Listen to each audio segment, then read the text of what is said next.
Hi hello friends, welcome to all. So இன்னைக்கான இந்த video பதிவில் என்ன பார்க்க போகிறோம் அப்படின்னு பார்த்தீங்கன்னா, நம்மளுடைய சேனலில் வந்து தமிழுக்கு ஃப்ரீ டெஸ்ட் பேட்ச் வந்து ஸ்டார்ட் பண்ணியிருந்தோம் இல்லையா.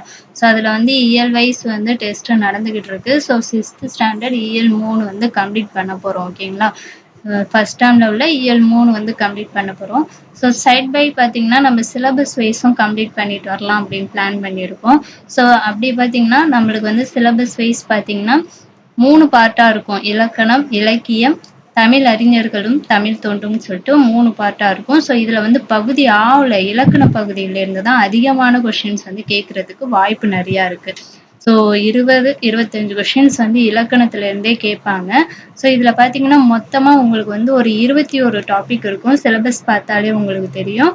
இலக்கணத்துல 21 டாபிக் இருக்கும். ஓகேங்களா. ஸோ இந்த 21 டாபிக்கும் வந்து கண்டிப்பா படிச்சுதான் ஆகணும். ஸோ இதுல வந்து ஒரு சில டாபிக் வந்து நீங்க வந்து மனப்பாடம் பண்ற மாதிரி இருக்கும். அதே மாதிரி ஒரு சில டாபிக் வந்து நீங்க புரிஞ்சு படிக்கிற மாதிரி இருக்கும். ஓகேவா. ஸோ 21 நான் மனப்பாடம் பண்ணிட்டு போறேன் அப்படின்னு நினைச்சீங்கன்னா அதுக்கு வாய்ப்பே கிடையாது. ஸோ நான் சொல்லக்கூடிய இந்த எந்தெந்த டாபிக்லாம் வந்து நீங்க மெமரி பண்ணணுமோ அதை மட்டும் நீங்க மனப்பாடம் பண்ணிக்கோங்க. பாக்கி டாபிக் உள்ளதை வந்து நீங்க புரிஞ்சு படிச்சா மட்டும்தான் எக்ஸாம்ல வந்து எப்படி கொஸ்டின் கேட்டாலும் ஆன்சர் பண்ண முடியும். ஸோ அந்த 21 டாபிக்ல நீங்க ஒரு 10 டாபிக் மட்டும்தான் வந்து மனப்பாடம் பண்ற மாதிரி இருக்கும். ஓகேங்களா. 10 டாபிக் மட்டும்தான் மனப்பாடம் பண்ற மாதிரி இருக்கும். பாக்கி எல்லா டாபிக்கும் வந்து நீங்க புரிஞ்சு படிக்கிற மாதிரி தான் இருக்கும். ஸோ அந்த 10 டாபிக் என்னென்ன அப்படிங்கிறத நான் சொல்லிடுறேன். அந்த 10 டாபிக்கான ஸ்டடி மெட்டீரியல் பிடிஎஃப் இருக்கு இல்லையா. ஸோ அது வந்து ஒன்னா உங்களுக்கு வந்து நான் பிடிஎஃபாவே கொடுத்துட்றேன். ஸோ அதை நீங்க டவுன்லோட் பண்ணி பிரிண்ட் அவுட் போட்டு படிச்சுக்கிட்டாலும் சரி, இல்லை டவுன்லோட் பண்ணி அதை நான் எனக்கு நோட்ஸ் எடுக்க டைம் இருக்கு அப்படின்னு நினைச்சு நீங்க நோட்ஸ் எடுத்து படிச்சாலும் ஓகே தான், ஒன்றும் பிரச்சனை இல்லை. ஸோ அந்த 10 டாபிக்கும் உங்களுக்கு நான் பிடிஎஃப் கொடுத்துருவேன். ஸோ அதை மட்டும் நீங்க டவுன்லோட் பண்ணி படிச்சுக்கோங்க.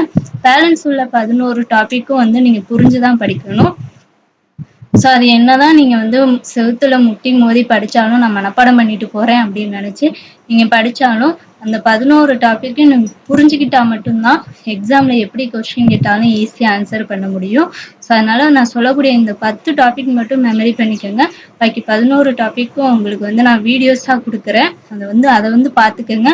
அதை புரிஞ்சுக்கிட்டாலே நீங்க ஈஸியா ஆன்சர் பண்ணிடலாம். ஸோ இந்த 10 டாபிக்கும் வந்து நீங்க மனப்பாடம் பண்ணிட்டு போங்க. ஸோ அந்த 10 டாபிக் என்னென்ன அப்படிங்கிறத நம்ம இப்போ பார்க்கலாம். ஸோ அந்த 10 டாபிக் எது எது அப்படிங்கிறது பார்க்கறதுக்கு முன்னாடி நம்மளுடைய இந்த தமிழ் ஃப்ரீ டெஸ்ட் பேட்சில் நீங்கள் இன்னும் ஜாயின் பண்ணாமல் இருந்தீங்கன்னா டிஸ்கிரிப்ஷனில் டெலகிராம் சேனல் லிங்க் தரேன். ஜாயின் பண்ணி இயல் வைஸும் வந்து படிக்க ஸ்டார்ட் பண்ணிடுங்க. அதே மாதிரி நம்ம சேனலை சப்ஸ்கிரைப் பண்ணாமல் பார்த்து இருந்தீங்கன்னா சப்ஸ்கிரைப் பண்ணிடுங்க. ஸோ இயல் வைஸ் டெஸ்ட் எல்லாமே வந்து லைவ் டெஸ்ட்டாக தான் இருக்கும். ஸோ அதை டெலகிராமில் அப்பப்போ வந்து அப்டேட் கொடுத்துக்கிட்டே இருப்போம், எப்போ டெஸ்ட்டு நடக்கும் என்னன்னு. ஸோ அதை பார்த்து நீங்கள் கரெக்டாக வந்து டெஸ்ட் அட்டன் பண்ணுங்கள். ஸோ அந்த 10 டாபிக் இலக்கணத்துல உள்ள 10 டாபிக் என்ன அப்படின்னு பார்த்தீங்கன்னா, ஃபர்ஸ்ட் ஒரு 5 டாபிக் இருக்கும் இல்லையா.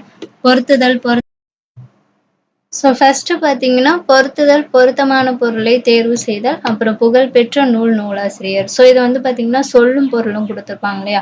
ஸோ செய்யுள் பகுதியில் சொல் பொருள்லாம் கொடுத்துருப்பாங்க. அதுக்கப்புறம் பார்த்தீங்கன்னா நூல்களும் நூலாசிரியரும் கொடுத்துருப்பாங்க. ஸோ இது வந்து 6th to 10th வரைக்குமே உள்ள பிடிஎஃப் வந்து உங்களுக்கு நான் சென்ட் பண்ணிடுறேன். ஸோ அதை பார்த்து நீங்கள் படிச்சுக்கோங்க. ஸோ செகண்ட் டாபிக் எது அப்படின்னு பார்த்தீங்கன்னா, இத்தொடரால் குறிக்கப்படும் சான்றோர், அடைமொழியால் குறிக்கப்படும் நூல். ஸோ இதுவும் வந்து நீங்க மனப்பாடம் பண்ற பகுதி தான். ஸோ இதையும் வந்து நீங்க மனப்பாடம் பண்ணி தான் ஆகணும். ஸோ இது வந்து நீங்க ஏதாவது ஒரு ஷார்ட்கட் வச்சு கூட மனப்பாடம் பண்ணிக்கோங்க. இல்லை எனக்கு சாதாரணமா படிச்சாலே மெமரி ஆயிரும் அப்படின்னு நினைச்சாலும் கூட படிச்சுக்கோங்க, ஒன்றும் பிரச்சனை இல்லை. ஸோ அதுக்கப்புறம் பிரித்தெழுதுக, எதிர்ச்சொல்லை எடுத்தெழுதுக, பொருந்தா சொல்லை கண்டறிதல்.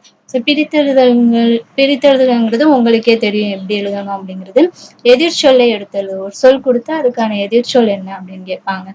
ஸோ இதையும் வந்து நீங்க படிச்சுதான் ஆகணும். அதுக்கப்புறம் பொருந்தா சொல்லை வந்து கண்டறியணும்.